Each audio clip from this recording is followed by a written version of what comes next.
তেল মাথায় দিলেই আমাদের চুল হয়ে যাচ্ছে, টাক মাথায় চুল হয়ে যাচ্ছে, এরকম চটকদার অনেক ধরনের বিজ্ঞাপন দেখা যাচ্ছে। আসলে কি তেল আমাদের খুব বেশি উপকার করে নাকি অপকার করে? আসসালামু আলাইকুম। হেয়ার ট্রিট হেয়ার ট্রান্সপ্লান্ট থেকে ডাক্তার জাকারিয়া বলছি। বাজারে বর্তমানে প্রচুর বিজ্ঞাপন দেখা যাচ্ছে যে তেল মাথায় দিলেই আমাদের চুল হয়ে যাচ্ছে, টাক মাথায় চুল হয়ে যাচ্ছে, এরকম চটকদার অনেক ধরনের বিজ্ঞাপন দেখা যাচ্ছে। আসলে কি তেল আমাদের খুব বেশি উপকার করে নাকি অপকার করে? আজকে আমরা এই বিষয়ে আলোচনা করব। তেল ব্যবহারের ফলে আমাদের কি কি ক্ষতি হয়?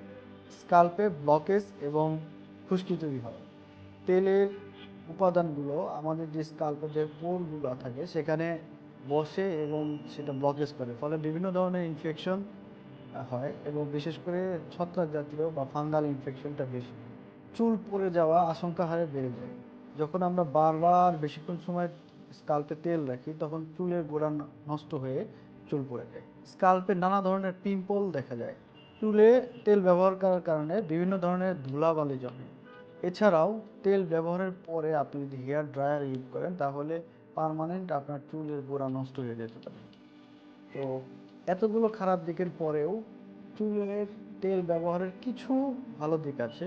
তার মধ্যে প্রধান হলো হাইড্রেশন করা, অর্থাৎ আমাদের স্কাল্পে বা আমাদের চুলের যে হাইড্রেশনটা দরকার সেইটুকু আমরা তেল থেকে নিতে পারি। তো এই জন্য তেল ব্যবহার করতে আমাদের অবশ্যই পরিমিত ব্যবহার করতে হবে। সপ্তাহে 2 থেকে 3 দিনের বেশি কখনো তেল ইউজ করা যাবে না, এবং তেল ব্যবহারের 4 থেকে 6 ঘন্টা পরেই আপনাকে শ্যাম্পু করে ধুয়ে ফেলতে হবে।